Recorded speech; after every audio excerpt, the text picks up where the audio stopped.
Sucesos extraños. Fenómenos paranormales. Experiencias increíbles contadas en primera persona. Un viaje a través de la historia a lugares que nunca habrías imaginado.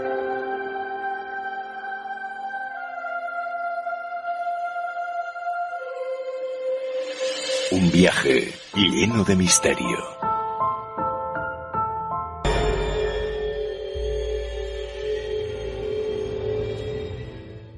Tutankamón es uno de los faraones más conocidos de la historia, pero a la vez uno de aquellos sobre los que pesan más dudas. ¿Quién era su madre? ¿Cómo murió? ¿Por qué el descubrimiento de su tumba fue tan importante? Para desvelarnos algunas de estas cuestiones, hoy nos visita en Informe Enigma Rubén Callejón. Rubén, bienvenido, ¿cómo estás? Muy buena, Jorge. Pues estupendo, súper contento de estar aquí contigo. Quizá, Rubén, estaríamos ante una de las figuras más místicas y misteriosas del antiguo Egipto. Pues sí, es posible, al menos no sé si más misteriosas, pero que más interés despierta en el gran público, sin duda. Ahora además vamos a ver cómo, toda su vida, toda su tumba, todo lo que gira en torno a la figura de Tutankamón está repleta de auténticas curiosidades.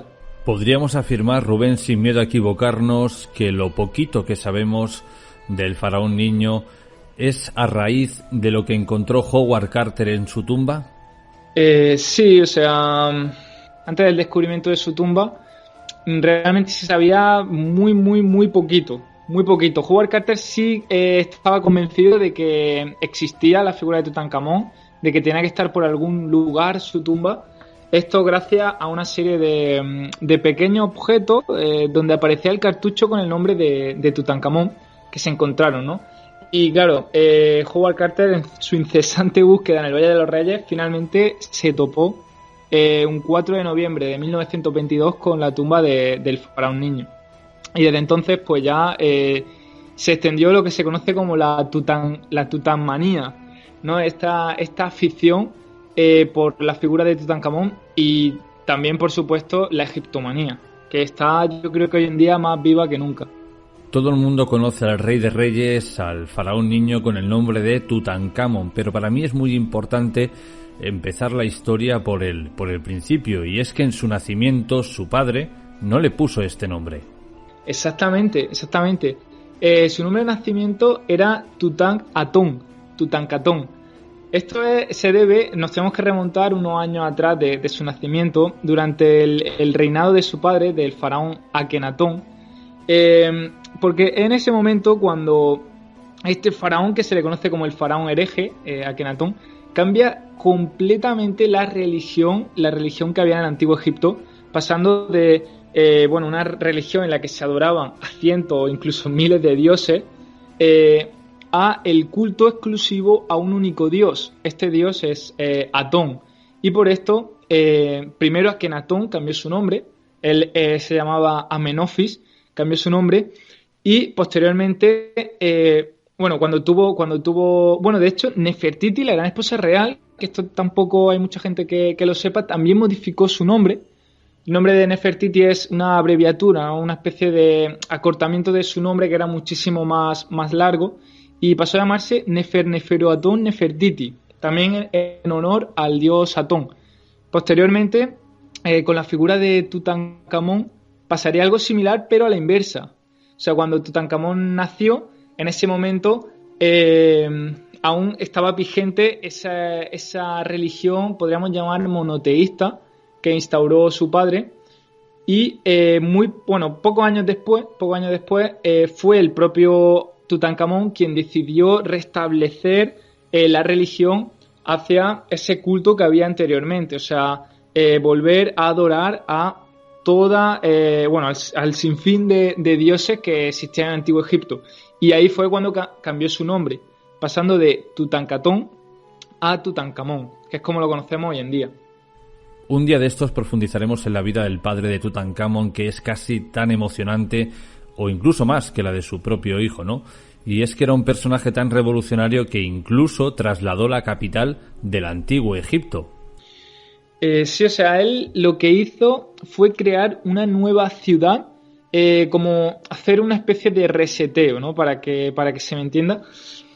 Porque él, con este cambio religioso, bueno, él llevó a cabo un montón de cambios, no solo religiosos, también un cambio artístico, por ejemplo, la figura que encontramos durante este periodo, que se conoce como el periodo amarniense, y es que esta capital, esta nueva ciudad que él creó, es la que se conoce como la ciudad de Amarna, Hotel El Amarna.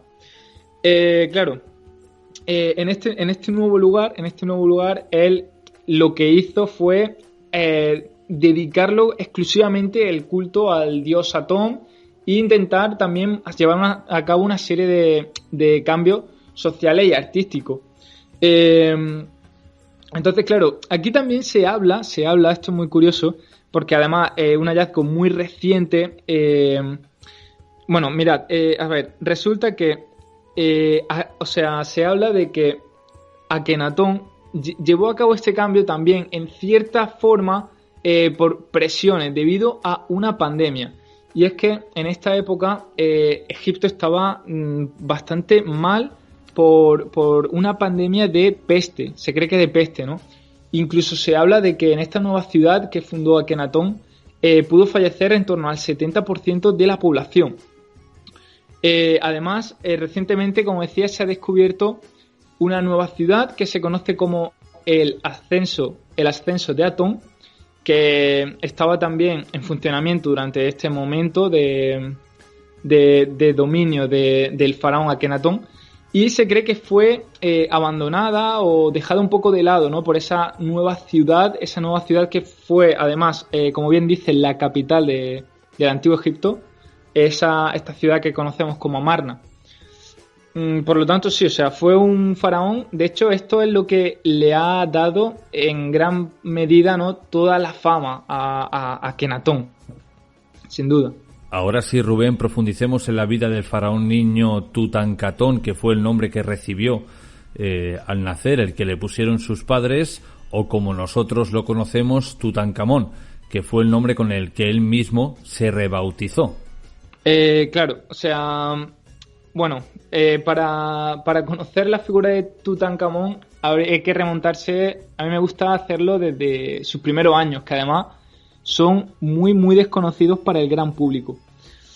Porque claro, hemos hablado de esa nueva ciudad fundada por su padre, ¿no?, Amarna. Aquí se cree que seguramente fuera donde nació o se crió el faraón niño, o sea, Tutankamón.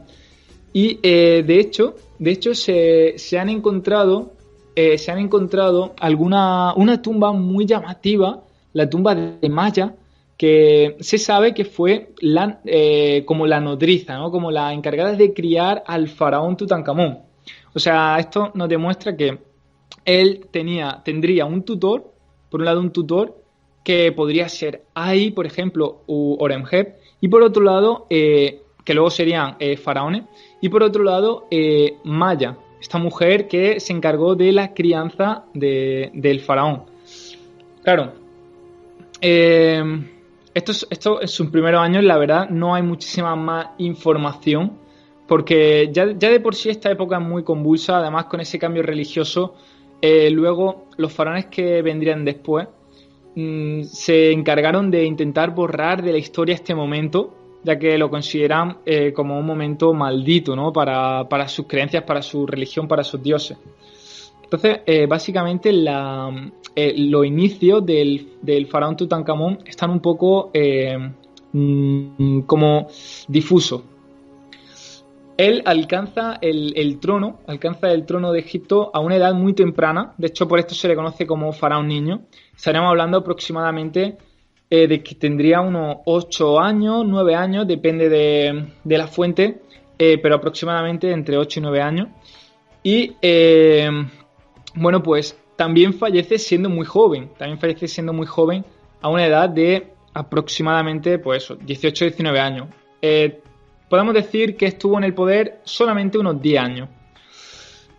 Claro, durante este periodo de gobierno del Antiguo Egipto, llevó a cabo alguna reforma importante, ¿no? La más llamativa podría ser, sin duda alguna, la que hablábamos de ese cambio religioso, de devolver a Egipto todas las creencias en los antiguos dioses. Pero eso sí, se dice que Tutankamón, al ser un niño, al ser pequeño, no era realmente consciente o no tenía el poder real, ¿no?, que se le suele atribuir a un faraón ya adulto y consolidado. Entonces se habla de que esta reforma pudo ser comandada más bien por Ay, que sería el sumo sacerdote muy importante, que sería además, de hecho, el faraón justo después de la muerte de Tutankamón, y que tenía una influencia grandísima durante esta etapa del gobierno del faraón niño. Entonces, bueno, pues prácticamente eso sería, en resumen, un poco la vida de Tutankamón. Como bien has dicho, asciende al trono de Egipto entre los 8 o 9 años. Ningún niño, evidentemente, está preparado para gobernar a esa edad.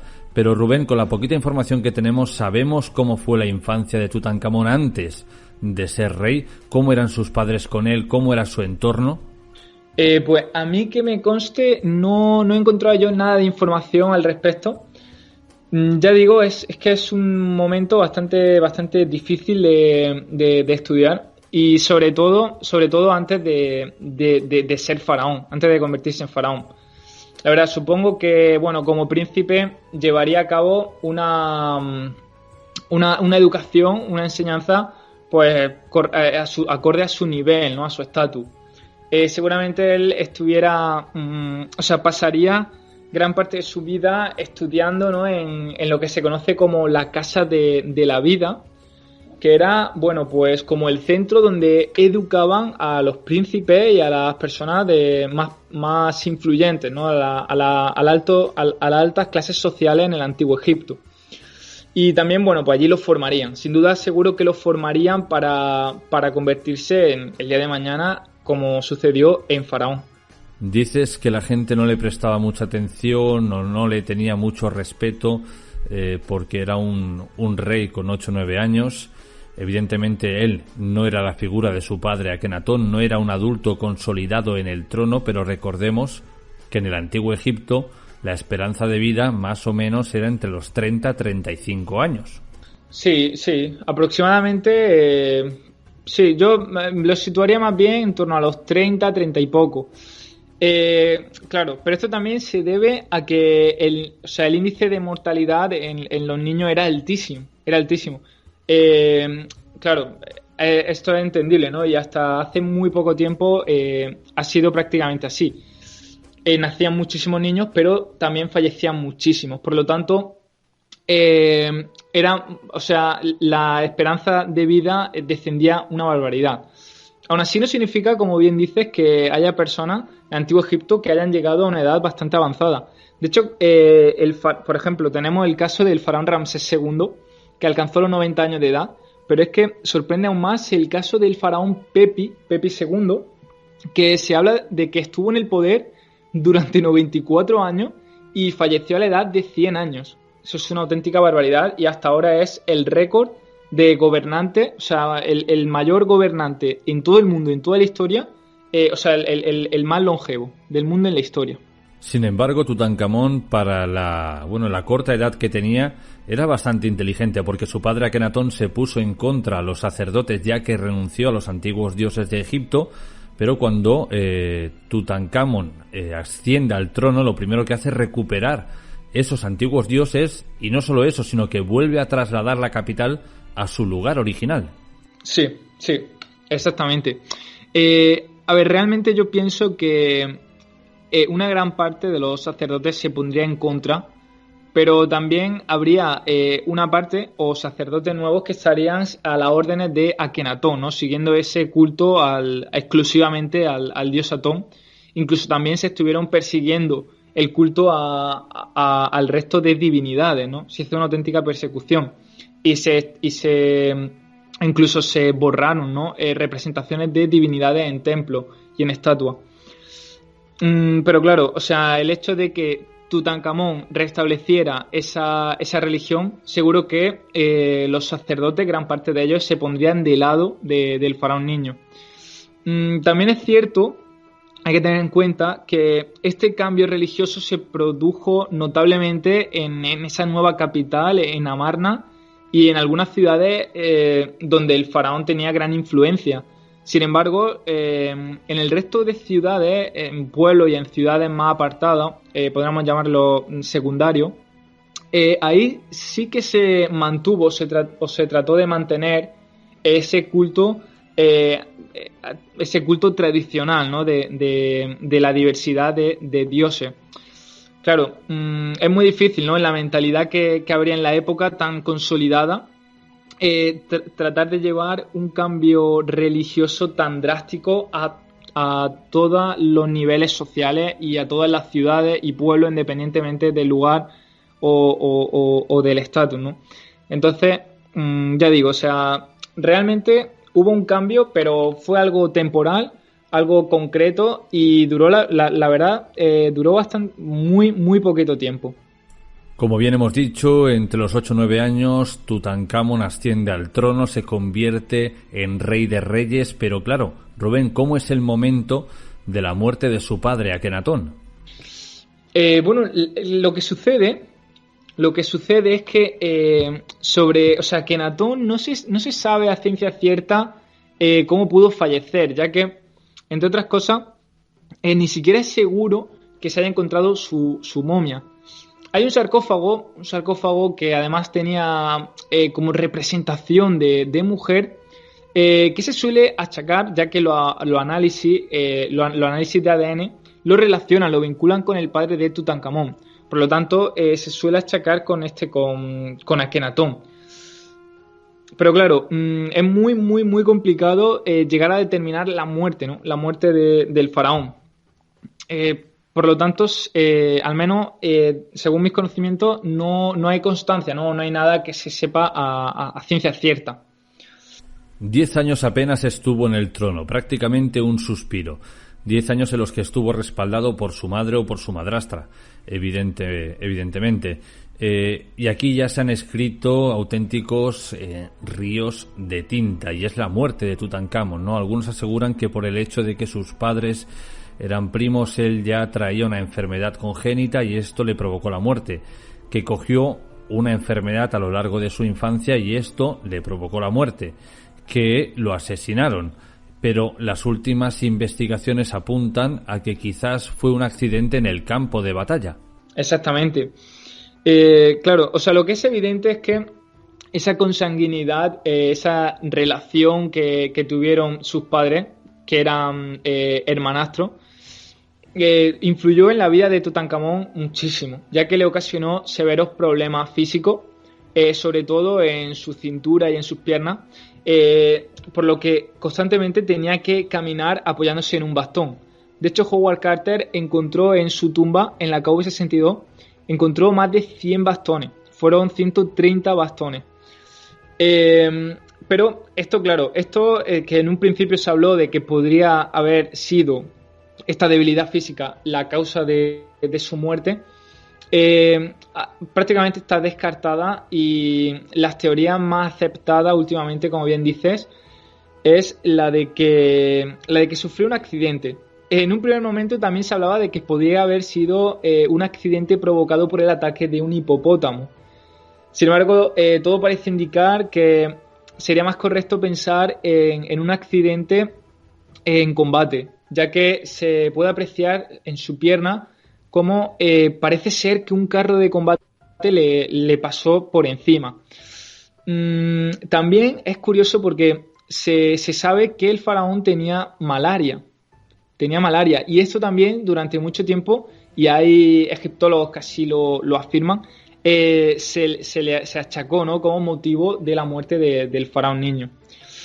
La verdad, esto, bueno, como suele suceder en casi todo, ¿no? Hay muchísimas teorías, pero sí que es cierto que la más aceptada a día de hoy es esa muerte causada por el atropello de un carro de combate, posiblemente durante una batalla o no.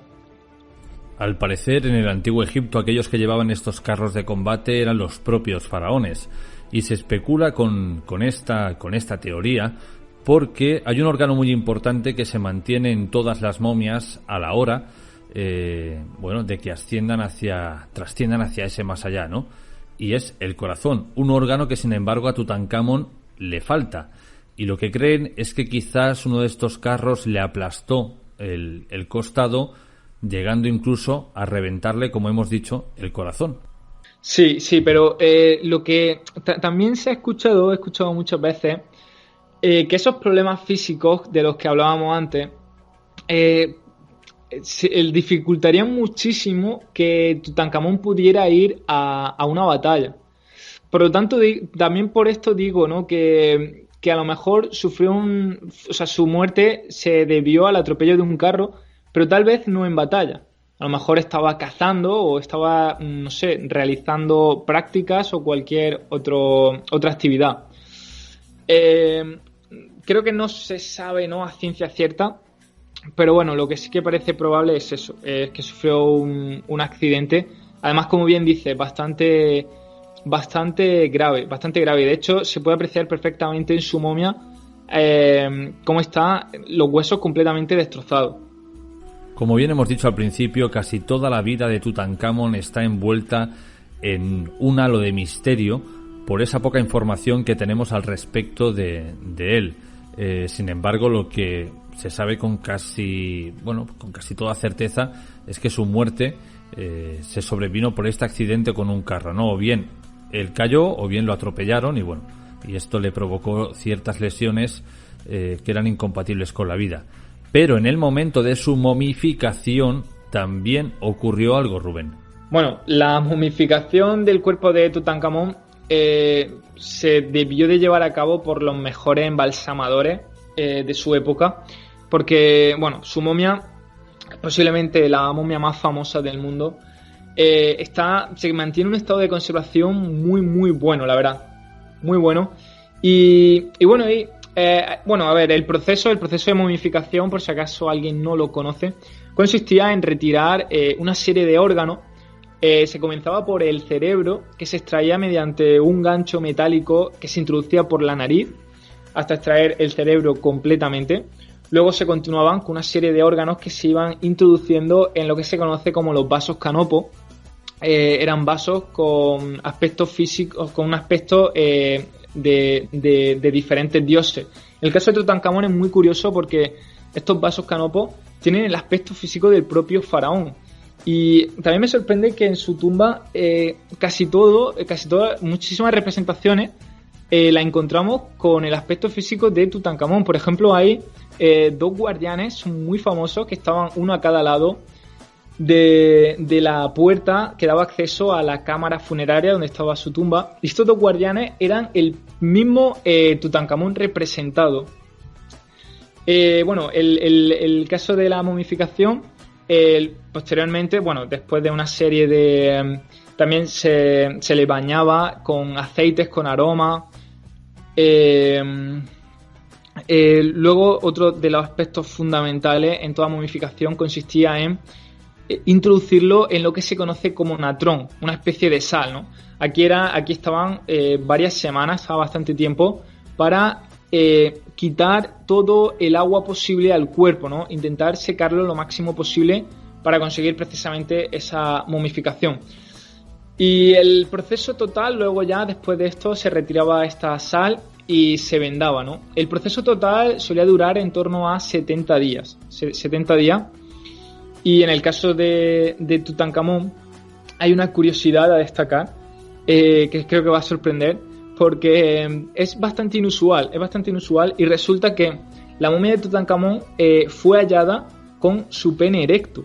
O sea, se momificó su pene en 90 grados y esto, claro, no se sabe tampoco muy bien el motivo, ¿no?, exacto, pero se cree que fue porque representaba al dios Osiris o posiblemente al dios Min. Y el dios Osiris solía representarse así, ¿no? Con una erección cuando estaba en su máximo esplendor, en su máximo poder. Osiris era el dios de la fertilidad. Entonces esto además es muy importante porque evidencia aún más, ¿no? Ese culto, esa vuelta al culto de las diferentes divinidades, en este caso, por ejemplo, de Osiris, y no solamente el culto al dios Atón como se había hecho anteriormente con su padre.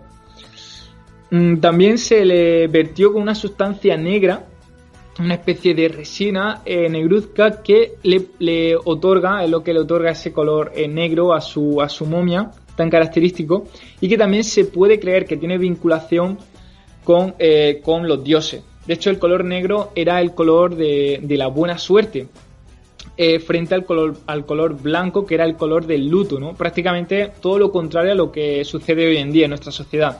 Esto se debe a que cuando se producía una crecida del Nilo,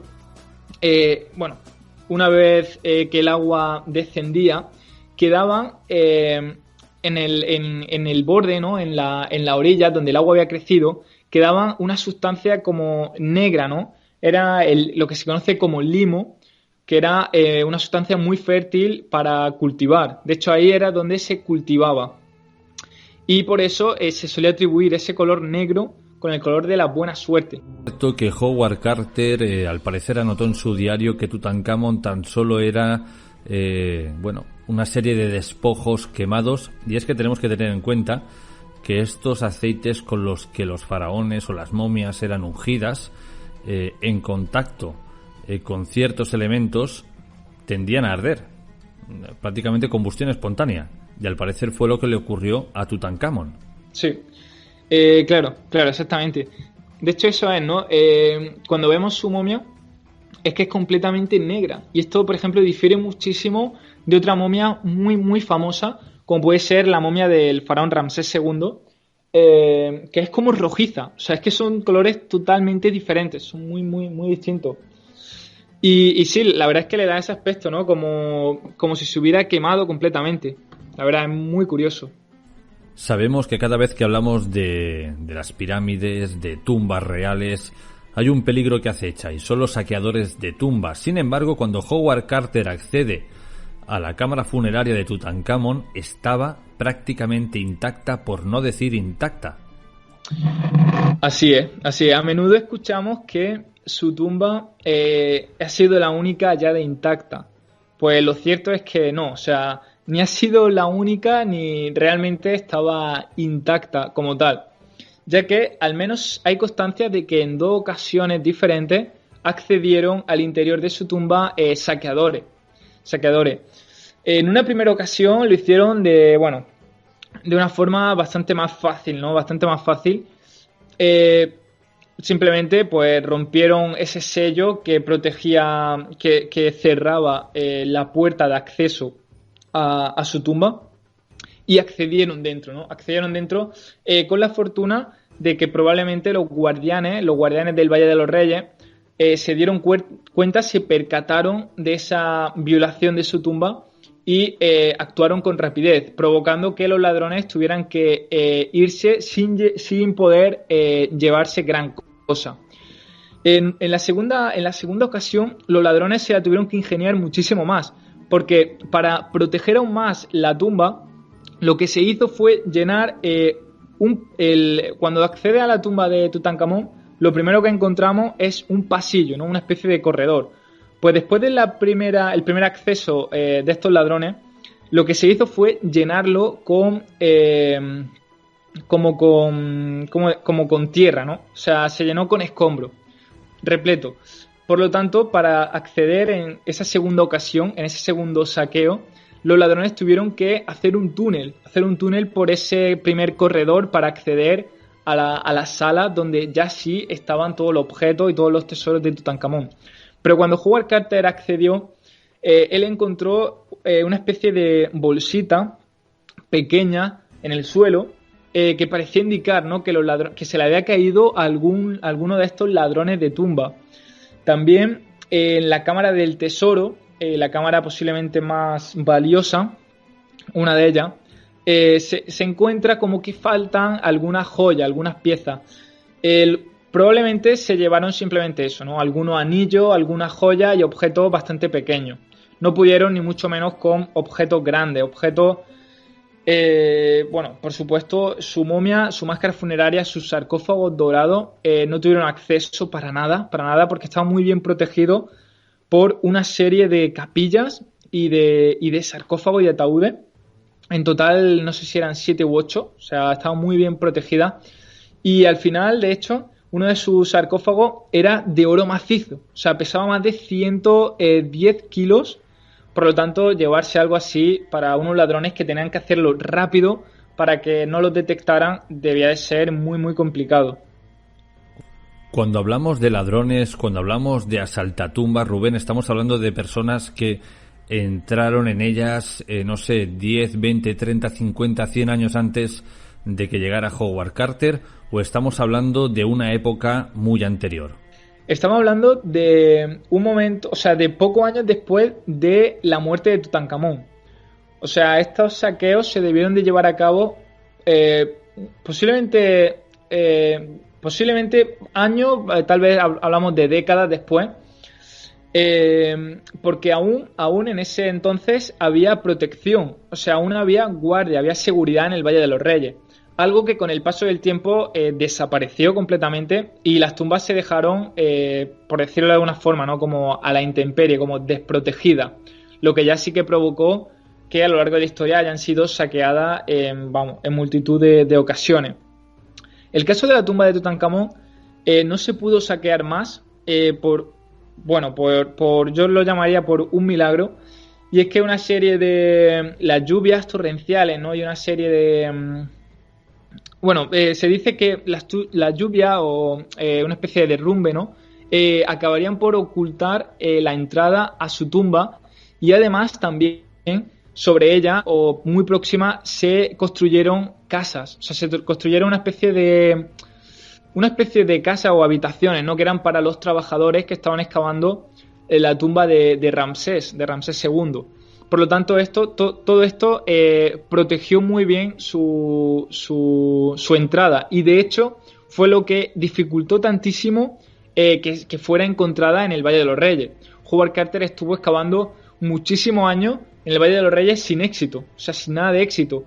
Fue ya en su última campaña de excavación cuando tuvo la inmensa fortuna de encontrarlo. Y otra de las grandes cuestiones es ¿por qué Howard Carter estaba tan obsesionado con encontrar a Tutankamón? Howard Carter, bueno, él ya estuvo excavando anteriormente en el Valle de los Reyes. Estuvo excavando y llevó a cabo también importantes descubrimientos. Se dice, por ejemplo, que fue él quien desenterró la tumba de Hatshepsut, ¿no?, la famosa reina faraón. Y siempre creyó, estaba convencido de ello, de que debía de haber alguna tumba más en el Valle de los Reyes, y posiblemente, además sí lo creía, que estuviera intacta. Claro, una tumba intacta, eso debía de ser el sueño no solo de él, sino de cualquier arqueólogo de su época y actualmente, vamos. Entonces, esto, sumado a esas pequeñas evidencias que iba encontrando, esos pequeños objetos en los que aparecía su cartucho, era lo que le indicaba, ¿no?, de que allí estaba la tumba intacta del faraón Tutankamón.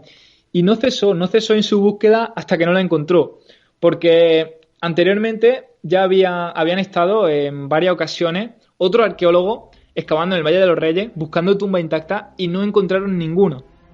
Y de hecho abandonaron el Valle de los Reyes afirmando de que allí no había nada, de que ya lo habían mirado muy bien y que era prácticamente imposible, ¿no?, que hubiera algo más. Sin embargo, Howard Carter no creía esto para nada, y claro, y él, una vez que se hizo junto con Lord Carnarvon con la concesión del Valle de los Reyes, la exclusividad para excavar allí, él sí o sí estaba convencido de que tenía que aprovechar esa oportunidad única que le estaba dando la vida, el destino, ¿no? Y la verdad es que lo hizo fantástico. En torno a la tumba de Tutankamón también hay 1001 especulaciones, cómo no, y la primera de ellas gira en torno a esa máscara mortuoria de oro macizo, ¿no? Hay quien asegura que esa máscara no era para Tutankamón, que incluso se han hecho análisis, digamos, faciales, y se cree que la figura o la cara que sale en esa máscara es la de su madre, Nefertiti, pero con la muerte tan prematura del faraón niño, se tuvo que adaptar a él. A ver, realmente lo que sucede con la máscara de Tutankamón, yo pienso que es que en ella se representa al faraón pero divinizado. O sea, por eso físicamente no se asemeja nada, ¿no?, a lo que puede ser su momia o sus recreaciones como la que ha hecho National Geographic, espectacular, ¿no?, donde nos podemos imaginar cómo era físicamente el faraón en vida. Pero sí es cierto que hay muchísimos objetos en su tumba que estaban elaborados para una mujer, posiblemente para una mujer y posiblemente, como dices, para Nefertiti. De hecho, se observa, ¿no?, como cartuchos, o sea, las inscripciones donde aparecía el nombre del faraón estaban como modificados, como si fuera para otra persona, como decimos, y rápidamente cambiaran el nombre para que sirvieran como ajuar funerario a Tutankamón. Esto se debe a posiblemente esa muerte repentina del faraón, esa muerte accidental que tal vez nadie esperaba. Por lo tanto, los pillaron ahí como a contrapié y tuvieron que darse prisa para buscarle un lugar de enterramiento y también, pues llenar su tumba con objetos muy valiosos, ¿no?, con grandes tesoros, y para ello pues tuvieron que reciclar, ¿no?, algunos, tuvieron que reutilizar algunos. Y del mismo modo también se habla de que su tumba podría estar reutilizada, ¿no?, de que realmente podría haber sido una tumba para otra persona, tal vez también para Nefertiti. Y no solo eso, sino que hay quien habla que es posible que detrás de una de las paredes o de varias paredes de la cámara funeraria de Tutankamón se encuentre la momia de Nefertiti. Hay un busto fascinante de la reina Nefertiti, el cual nos permite vislumbrar cómo era esta reina, cómo era la madre de Tutankamón. Sin embargo, su tumba no se ha encontrado, pero cabe la posibilidad de que en una de esas cámaras funerarias anexas a la cámara real del faraón niño esté la momia de Nefertiti. Exactamente. Con respecto a la madre de Tutankamón, bueno, pues hay también un poco de controversia. Los últimos análisis de ADN que se llevaron a cabo evidencian que posiblemente la madre de Tutankamón fuera una esposa secundaria del faraón Akenatón y por lo tanto no fuera la gran esposa real Nefertiti. No hay unanimidad en esto con respecto por parte de los egiptólogos, pero sí que es posiblemente la teoría más aceptada.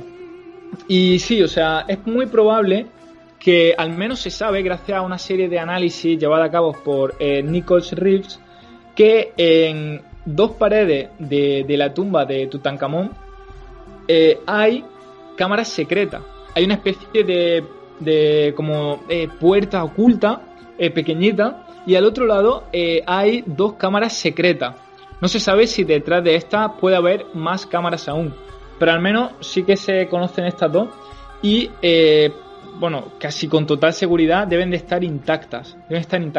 Ahora bien, no se sabe muy bien si estas cámaras pueden tratarse de el enterramiento tal vez de Nefertiti o de otra persona de gran importancia sin duda en el antiguo Egipto por el lugar en el que está enterrado, en el Valle de los Reyes, o si pueden ser cámaras donde haya tesoros de Tutankamón. Claro, el problema de esto es que los permisos para excavar y más aún si se debe de dañar, por ejemplo, la pared para acceder, son muy lentos y deberán de pasar muchísimo tiempo o posiblemente tendremos que esperar a que la tecnología avance para poder descubrir qué es lo que hay al otro lado de esa pared de la cámara funeraria de Tutankamón. Para ir llegando al final de nuestra charla, Rubén, algo que muchas personas se preguntan es si Tutankamón tuvo esposa o esposas y si tuvo herederos, alguien que siguiera su linaje. Pues Tutankamón estuvo casado con su gran esposa real, fue Ankesenamón, que era su hermana. Esto, al igual que antes comentábamos de que la consanguinidad de sus padres, que que sus padres fueran hermanos le provocó graves problemas físicos, se cree que el hecho de que Tutankamón tuviera, intentara tener hijos con su propia hermana, fue lo que provocó que una de sus hijas falleciera al momento de nacer y la otra falleciera, su mujer tuvo un aborto. Por lo tanto, estas fueron sus únicas 2 hijas que desgraciadamente fallecieron, y de hecho es muy curioso porque sus cuerpos fueron momificados y enterrados junto al cuerpo de su padre en el interior de la KV-62. Por lo tanto, en esta tumba realmente hay 3 momias, no solo la de Tutankamón, sino también la de sus 2 hijas. Además es muy curioso porque también se elaboraron sarcófagos muy bonitos, similares a los de Tutankamón, pero de un tamaño muy inferior, un tamaño muy pequeño, que podría ser algo más de como el doble de un móvil, ¿no? Por ejemplo, para que la gente se haga una idea, puede ser como el doble de un móvil en cuanto a longitud. Son muy pequeños y ahí están su momia, la momia de su hija. Por lo tanto, no hubo nadie descendencia directa de Tutankamón que pudiera heredar el trono. Y pasó a Ay, que fue el sumo sacerdote, ¿no? En esta época, una persona súper influyente. Además, de hecho, fue Ay quien llevó a cabo los rituales para el enterramiento de Tutankamón. Y una vez que falleció, Ay se hizo con el poder, ¿no? Se convirtió en faraón del Antiguo Egipto. Ahora sí, Rubén, para terminar y antes de despedirnos, cuéntale a la audiencia dónde pueden seguirte, porque tienes un canal de YouTube muy interesante en el que cuentas historias como la de Tutankamón o la de su padre, su madre, u otras momias, u otras curiosidades del Antiguo Egipto. Pues me pueden encontrar fácilmente tanto en YouTube como en Facebook, como en Instagram, como en Twitch, buscando simplemente Rubén Villalobos, y ahí estoy. De hecho, en YouTube es donde más recomiendo, porque es donde subo el vídeo, subo vídeo de forma semanal, donde, yo ahora me estoy centrando en adquirir réplica arqueológica. De hecho, aquí tengo frente a mí una réplica exacta de la momia de Tutankamón. Y muy pronto voy a publicar un vídeo explicando todo sobre la figura de Tutankamón, todas las curiosidades de su momia, mostrando con todo lujo de detalle como por ejemplo tiene esa dilatación en su oreja, como por ejemplo se le ven completamente las vértebras de su cuello, ya que algo muy curioso que no hemos comentado es que Howard Carter, cuando encontró su cuerpo momificado y esa máscara de oro que todos conocemos, trató de retirarla, pero esa especie de aceite, ¿no? Esa especie de resina que tenía, que se solidificó y hizo las veces de pegamento. Por lo que cuando fue a retirar la máscara, la cabeza quedó encajada dentro y decapitó al faraón Tutankamón, a su momia. Por lo tanto, su cabeza, de hecho hay fotografías de la época, fotografías de Harry Barton, el fotógrafo oficial de la excavación, que se aprecia, ¿no? Se aprecia perfectamente cómo tenían la cabeza de Tutankamón allí sobre un soporte, sobre una mesa, y realizaron varias fotografías. Son bastante curiosas. Pues todo esto y mucho más, como digo, hay en mi canal de YouTube, Rubén Villalobos. Y Jorge, por supuesto, yo encantado, de verdad encantado de estar por aquí, de pasar cuando quiera y de hablar pues de todos estos temas del Antiguo Egipto que tanto me apasionan. De verdad, muchísimas gracias por la invitación. Rubén, ha sido un placer que hayas estado hoy con nosotros para hablarnos del faraón niño Tutankamón y te emplazamos para escucharnos en otra ocasión. Un abrazo.